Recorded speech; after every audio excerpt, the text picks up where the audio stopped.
Olá, graças e paz, tudo bem? Sejam bem-vindos aí a mais um vídeo do nosso canal, Rafael Guarnier. E eu quero te pedir para que você se inscreva no canal. É muito importante para nós aqui que vocês se inscrevam, para que o nosso número aumente, que a gente consiga espalhar essa mensagem, esses estudos, para a maior quantidade de pessoas possível. Amém? Estamos falando de uma série sobre as epístolas paulinas, né? E já fizemos uma série sobre Atos, fizemos uma série começando as epístolas com Romanos, né? E chegamos à primeira epístola à igreja, né, em Corinto, a igreja aos Coríntios, né? A epístola aos Coríntios. Então quero te pedir aí que, se você ainda não assistiu, nós estamos indo para a oitava mensagem, o capítulo 8, né? A oitava mensagem, se não me engano, eu acho que é isso mesmo. Oitava mensagem, se você não assistiu ainda as, né, primeiras aí mensagens, né, corre lá e assiste, são vídeos rápidos, eu estou fazendo vídeos rápidos nessa série de Coríntios, né, que você pode assistir na sua ida para o trabalho, né, você pode assistir no seu intervalo aí de descanso, né, coloca um fonezinho aí e aprenda dessa palavra poderosa que pode mudar a nossa vida. Hein? Capítulo 8, abra sua Bíblia, versículo 1. Né? Nesse capítulo 8, Paulo vai tratar do sexto problema aqui na igreja dos Coríntios, né? Na igreja em Corinto. Qual é o problema que ele vai tratar? Do capítulo 8, versículo 1 até o capítulo 11, ele vai tratar acerca das coisas sacrificadas, o comer das coisas sacrificadas, né? Coisas sacrificadas a ídolos, ok? Então, olha lá. Então, é o sexto problema. Tá? A gente já viu aí outros 5 problemas, né, que Paulo tratou já com a igreja em Corinto. Certo? Capítulo 8, então, versículo 1. Olha lá. Esse capítulo 8, né, ele vai dizer assim, ó, é desaconselhável. Não é bom que vocês comam as coisas sacrificadas aos ídolos, e ele vai falar o porquê, tá? Então, vem comigo. Capítulo 8, versículo 1. Ora, no tocante às coisas sacrificadas aos ídolos, sabemos que todos temos conhecimento. O conhecimento incha, mas o amor edifica. Quando ele fala assim, deixa eu ler, antes de explicar, deixa eu ler até o versículo 3. E se alguém cuida saber alguma coisa, ainda não sabe como convém saber. Mas se alguém ama a Deus, esse é conhecido dele. Né? Então, não é segundo o amor que edifica. Não é segundo o amor que edifica.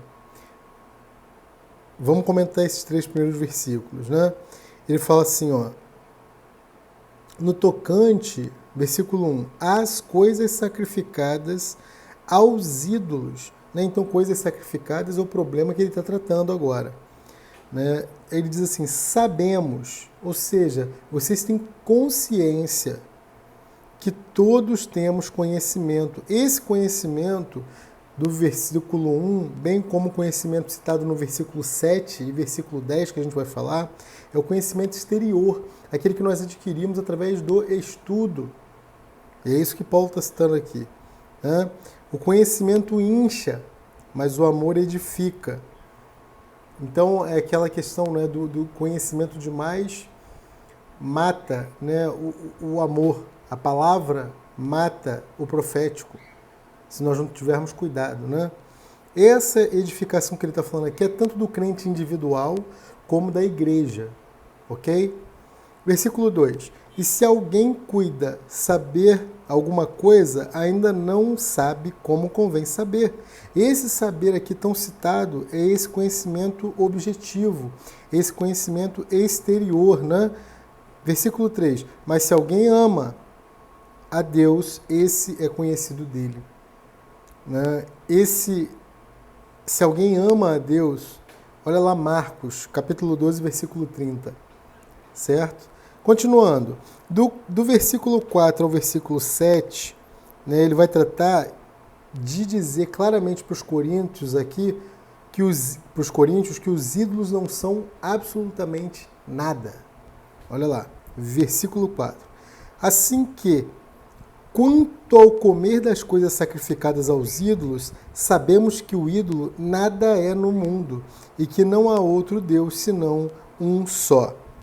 Porque ainda que haja também alguns que se chamem deuses, quer no céu, quer na terra, como há muitos deuses e muitos senhores, todavia para nós há um só Deus, o Pai, de quem é tudo e em quem estamos, e um só Senhor, Jesus Cristo, pelo qual são todas as coisas, e nós por ele. Mas nem em todos há conhecimento, porque alguns até agora comem com consciência do ídolo, coisas sacrificadas ao ídolo, e a sua consciência, sendo fraca, fica contaminado. Ok? Então aqui vamos comentar um pouquinho desses versículos 4 ao 7. No 4, quando ele fala assim, ó, sabemos que o ídolo, esse sabemos, aí já é diferente do saber dos versículos 2, por exemplo. Esse sabemos aqui, ele está falando do saber interior, daquele saber subjetivo, um saber mais profundo, aquele que vem do Senhor. Nós sabemos segundo o estudo da sua palavra, sabemos segundo o toque do Espírito Santo que habita em nós, né? É um outro tipo de saber, é um saber subjetivo, um saber dentro, não exterior que a gente pode adquirir. Ok? Porque, versículo 5, ainda que haja também alguns que se chamem deuses. Olha lá, Salmos 96, versículo 5, 2 Tessalonicenses 2, versículo 4, tá? Quer no céu, quer na terra, como há muitos deuses e muitos senhores. Todavia, versículo 6, para nós, ou seja, para os crentes, há um só.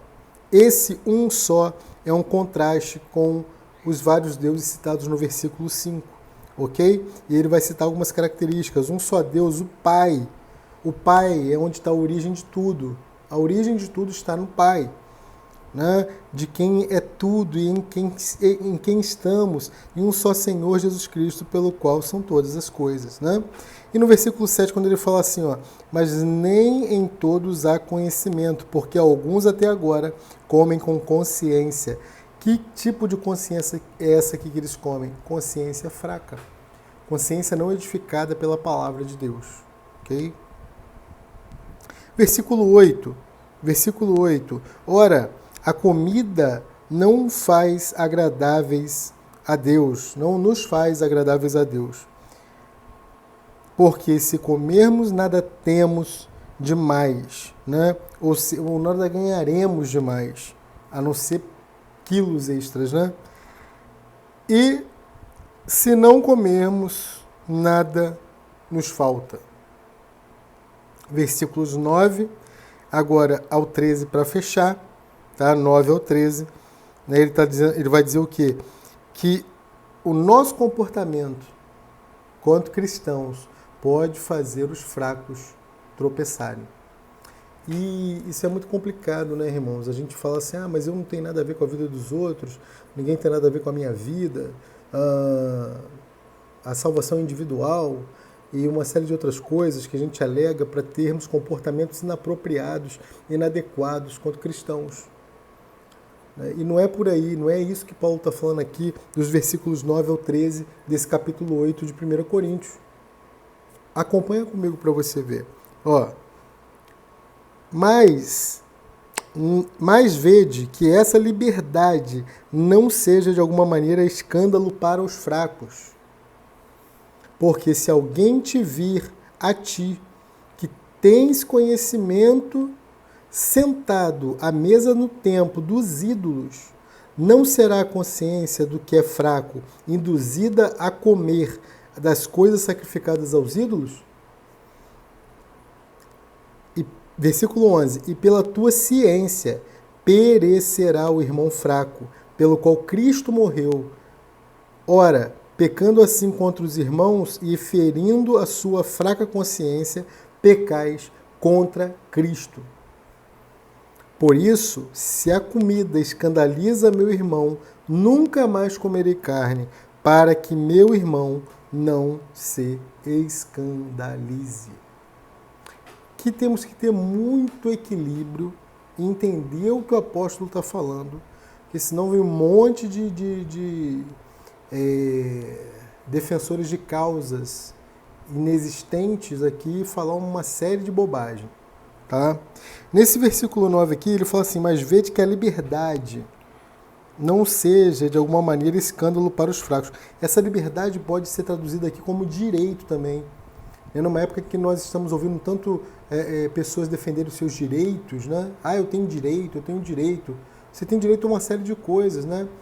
Como nós vimos, né, no capítulo 6, versículo 12 do capítulo 6, é só você voltar um pouquinho, você vai ver. Todas as coisas me são lícitas, mas nem todas as coisas me convêm. Todas as coisas me são lícitas, mas eu não me deixarei dominar por nenhuma. Tudo, hoje nós estamos na época do direito, todo mundo quer ter seus direitos, ninguém quer mais negar a si mesmo, ninguém quer mais pegar a sua cruz, ninguém quer mais servir de exemplo. São raras as pessoas que a gente pode servir de exemplo. A gente vai ver um pouco mais à frente, daqui a alguns capítulos, Paulo falando, olha só, batendo no peito falando, podem me imitar, façam como eu faço. E quem hoje está habilitado para fazer isso? São pouquíssimos, são raros. E se você achou alguém que você pode fazer dessa maneira, acompanhar, seguir, siga-o. Seja fiel a esse pastor, a esse líder. Mas que a sua confiança não esteja nele, esteja em Cristo. Porque qualquer ser humano está passível de falhar. E se você estiver firmado em homem, e esse homem falhar, você cai junto.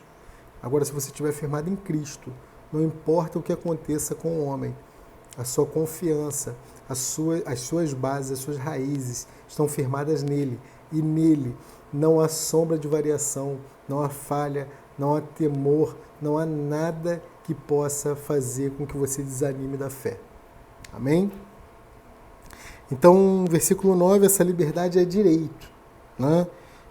Vede que esse direito não seja de alguma maneira escândalo para os fracos. Que adianta você ter direito, ter razão e escandalizar o evangelho? Escandalizar os mais fracos. Versículo 10, né? Quando ele fala assim, ó, lá no finalzinho, não será a consciência do que é fraco induzida, não será ele incentivado a comer das coisas sacrificadas aos ídolos? Se ele tiver que tem consciência fazendo aquilo que não é bom, ele vai automaticamente fazer ou achar que está no direito, né, de fazer. Versículo 11, e pela tua ciência perecerá o irmão fraco, pelo qual Cristo morreu. Né? Aqui ele está dizendo não em relação à eternidade, provavelmente aqui ele não está falando em relação à eternidade, mas em relação à vida cristã. Certo? Então temos que ter muito cuidado, irmãos, muito cuidado. Versículo 12. Ora, pecando assim contra os irmãos e ferindo a sua fraca consciência, pecais contra Cristo. Pecais contra Cristo. Né? Quando ele fala, e ferindo a sua fraca consciência, golpeando, martelando. O cara fica confuso, ele fala assim, poxa, mas esse irmão é tão espiritual e agora eu vejo ele fazendo um negócio desse.